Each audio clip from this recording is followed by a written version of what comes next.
اعوذ باللہ من الشیطان الرجیم، بسم اللہ الرحمن الرحیم۔ ناظرین گرامی قدر، پروگرام بہار شریعت میں آپ کا میزبان خورشید عالم صابری حاضر خدمت ہے۔ آپ اس پروگرام کے اندر اپنے سوالات کے ساتھ تشریف لاتے ہیں اور ان کے جوابات قرآن و سنت کی روشنی میں آپ کی خدمت میں پیش کیے جاتے ہیں۔ اور حسب معمول آج کے ہمارے اس پروگرام میں ہماری انتہائی محترم و مکرم مہمان شخصیت، عالم اسلام کے عظیم اسکالر، محترم المقام حضرت علامہ سید محمد عرفان مشہدی دامت برکاتہم القدسیہ ہمارے ساتھ تشریف فرما ہیں۔ حضرت، میں آپ کو پروگرام میں تشریف لانے پر خوش آمدید کرتا ہوں۔ شکریہ، جزاک اللہ۔ ناظرین گرامی، آپ جانتے ہیں کہ پروگرام کے فارمیٹ کے مطابق ہم پہلے سوالات پچھلے پروگرامز کے جو ہوتے ہیں ان سے آغاز کرتے ہیں، اور پھر اس کے ساتھ ہی آپ کی کال شروع ہو جاتی ہیں اور ان کے سوالات کے جوابات بالترتیب ان آرڈر پیش کیے جاتے ہیں۔ آج سب سے پہلا سوال جو میں محترم شاہ صاحب کی خدمت میں پیش کرنے جا رہا ہوں، حضرت یہ سوال ہے کہ ٹیلی فون کے ذریعے نکاح ہو سکتا ہے، اور اگر ہو سکتا ہے تو اس کا تھوڑا طریقہ کار کیا ہوگا، وضاحت فرما دیں تاکہ ناظرین اس سے استفادہ کر سکیں۔ بسم اللہ الرحمن الرحیم۔ رب اشرح لی صدری ویسر لی امری واحلل عقدۃ من لسانی یفقہوا قولی۔ الحمدللہ الذی لا مانع لحکمہ ولا ناقض لقضائہ، والصلاۃ والسلام علی سید انبیائہ وسند اولیائہ واحبابہ المعارضین لأعدائہ، اما بعد فاعوذ باللہ من الشیطان الرجیم، بسم اللہ الرحمن الرحیم۔ وَكَذَلِكَ جَعَلْنَاكُمْ أُمَّةً وَسَطًا لِتَكُونُوا شُهَدَاءَ عَلَى النَّاسِ وَيَكُونَ الرَّسُولُ عَلَيْكُمْ شَهِيدًا۔ صدق اللہ العظیم۔ الصلاۃ والسلام علیک یا رسول اللہ وعلی آلک واصحابک یا حبیب اللہ، مولاي صلی وسلم دائما ابدا علی حبیبک خیر الخلق کلہم۔ اللہ تبارک و تعالی جل شانہ کی حمد و ثناء اور اس کے پیارے حبیب امام الانبیاء جناب محمد مصطفیٰ صلی اللہ تعالی علیہ وآلہ واصحابہ وبارک وسلم کی بارگاہ اقدس میں درود و سلام کا ہدیہ عرض کرنے کے بعد، ناظرین و سامعین، آج کے پروگرام میں محترم جناب علامہ خورشید عالم صابری صاحب حافظہ اللہ نے ایک محترم سائل کی طرف سے جو سوال پیش کیا ہے کہ ٹیلی فون پر اگر فریقین ایک جگہ حاضر نہیں ہیں اور عقد نکاح کرنا چاہتے ہیں، اور وہ ان کے درمیان مجلس نکاح اور عقد نکاح کے فریقین ایک مجلس میں موجود نہیں، اور ایجاب اور قبول جو ہے وہ ٹیلی فون کے ذریعے کر رہے ہیں، تو اس کے بارے میں شریعت غرہ کا کیا حکم ہے؟ اس سلسلے میں گزارش یہ ہے کہ نکاح جو ہے اس کے عقد کے لیے مجلس کا ہونا اور گواہوں کی جو عادل گواہ ہوں ان کی حاضری ضروری ہے، اور ایجاب قبول مرد کی طرف سے اور عورت کی طرف سے کلمات جو ہیں ان کا بولنا جن میں کہ عورت کی رضامندی ہو اور مرد جو ہے اس کو قبول کرے، تو اس کے اندر مہر کا ذکر اور مہر کا تعین، یہ چیزیں ضروری ہوتی ہیں عقد نکاح کے اندر۔ اب یہاں جب مجلس نکاح میں فریقین حاضر نہیں ہوں گے تو اس کے اندر گواہوں کی موجودگی اور مجلس نکاح کہ جس سے یہ متحقق ہو کہ یہ اس کے شاہد ہیں، یہ صورت ٹیلی فون پر نہیں پائی جائے گی۔ البتہ اس کا ایک حل یہ ہے کہ اگر اس طرح نکاح کا انعقاد کرنا ضروری ہو تو اس صورت میں فریقین میں سے کوئی بھی اپنا وکیل ایجاب قبول کے لیے، یعنی مرد اگر قبول کے لیے یا عورت ایجاب کے لیے اس کے رضامندی کے لیے اپنا وکیل مقرر کرے، اور وہ وکیل اس مجلس میں موجود ہو جسے نام اور لا کا اختیار ہو، اور وہ مہر کے رقم کے تعین پر بھی اس کو اجازت ہو، اس صورت میں وہ نکاح وکیل جو کی موجودگی میں منعقد ہو جائے گا۔ اور یہ جو ٹیلی فون پر ہے، اس کو بھی ایجاب یا قبول کے لیے ایک بطور نشان یا رسم کے اس کے قائم مقام بنایا جائے گا، مگر اصل میں انعقاد نکاح کے لیے وہاں کسی وکیل کا ہونا ضروری ہے کہ جس کو کوئی بھی فریق مرد یا عورت نے جو وہاں حاضر نہیں، جس کی وجہ سے مجلس نکاح میں وہ موجود نہیں ہے، جی تو اس وکیل کے ایجاب اور قبول پر وہاں گواہ موجود ہوں، جی اس کی طرف سے نام اور لا ہاں یا نہ کا وکیل مقرر ہو ٹھیک اور وہ وکیل اس مجلس نکاح میں موجود ہو۔ یہ تو ہے اصل طریقہ۔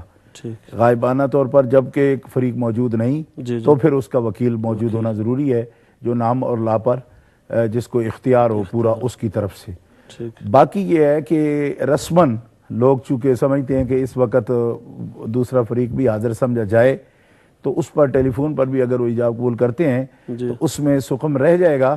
اس کے دور کرنے کا یہی طریقہ ہے کہ ان کا وکیل وہاں پہ اصلاً موجود ہونا چاہیے جو ان کی طرف سے ایجاب یا قبول کرا سکے۔ ٹھیک جی جزاکم اللہ، بہت پیارا جواب ارشاد فرمایا حضرت شاہ صاحب نے۔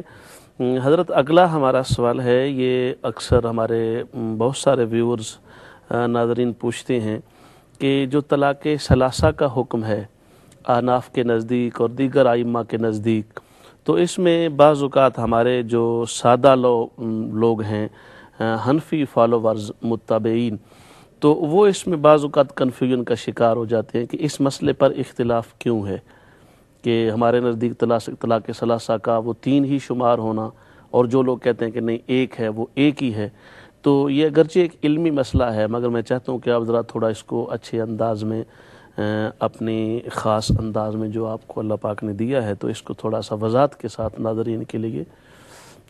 سوال پر جانے سے پہلے ہمارے ساتھ مسز ناصر صاحبہ ہیں برمنگھم سے۔ السلام علیکم۔ السلام ورحمۃ اللہ۔ جی اللہ آپ کی خدمت میں بھی السلام علیکم۔ جی وعلیکم السلام ورحمۃ اللہ۔ اللہ آپ کا کہنا اور ہمارا سننا قبول کرے۔ آمین۔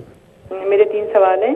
جی میرا پہلا سوال یہ ہے کہ اکثر میلاد پاک کے محافل میں دیکھا گیا ہے کہ جو نعت خواں ہوتے ہیں ایک ہاتھ سے دعا ایک ہاتھ سے مائک پکڑا ہوتا ہے اور ایک ہاتھ دعا کے لیے اٹھایا ہوتا ہے، تو کیا اس انداز سے دعا کے لیے ہاتھ بلند کرنا جائز ہے؟ کیونکہ کسی نے انٹرنیٹ پر پڑھا ہے کہ کسی شخص نے اس طرح ایک ہاتھ سے دعا مانگی تو خواب میں بتایا گیا کہ تم نے چونکہ ایک ہاتھ سے دعا مانگی ہے لہذا ایک ہاتھ کے برابر اجر ملے گا، یعنی جتنا ایک جی ہاتھ میں سما جائے۔ ضمن میں یہ بھی پوچھنا چاہوں گی کہ عورتیں اکثر اپنا دوپٹہ پھیلا کر دعا مانگتی ہیں اور مرد حضرات اکثر جولی پھیلا کر۔ اسی طرح گاؤں کی عورتیں جن کا دوپٹہ کبھی سر سے نہیں اترتا، لیکن اگر وہ کسی کو دعا یا بد دعا دیں تو دوپٹہ سر سے اتار کر ایسا کرتی ہیں۔ تو کیا شریعت میں دعا کے ایسے مختلف انداز کی کوئی روایت ملتی ہے؟ صحیح۔ اور میرا دوسرا کویشچن یہ ہے کہ پچھلے کسی پروگرام میں ایک کالر کے جواب میں علامہ صاحب نے پیر صاحب کی تعریف بیان کرتے ہوئے فرمایا تھا کہ دیگر شرعی احکام کی پابندی کے ساتھ ساتھ سنت پر کاربند ہونا لازمی ہے۔ اسی جواب کو سن کر میرا آج کا سوال یہ ہے کہ کوئی پیر صاحب اپنے آپ کو سچا عاشق رسول کہیں اور جب وہ اپنے ساتھی علماء کرام کے ساتھ عمرہ کریں تو پیر صاحب تو ایک طرف ان کے گروپ کے دیگر علماء کرام میں سے کسی نے بھی اپنا سر حلق نہ کروایا ہو، تو ان کے بارے میں کیا گمان کیا جائے؟ یعنی آقا صلی اللہ علیہ وسلم کے عشق کے قصیدے پڑھیں لیکن سنت سے اجتناب کریں، اس قول و فعل کے تضاد کو کیا نام دیا جائے؟ اور میرا تیسرا سوال ہے کہ قرآن خوانی کی محفل میں باہر سے آنے والے کو کیا سب کو با آواز بلند سلام کرنا چاہیے یا آ کر خاموشی سے بیٹھ جانا چاہیے؟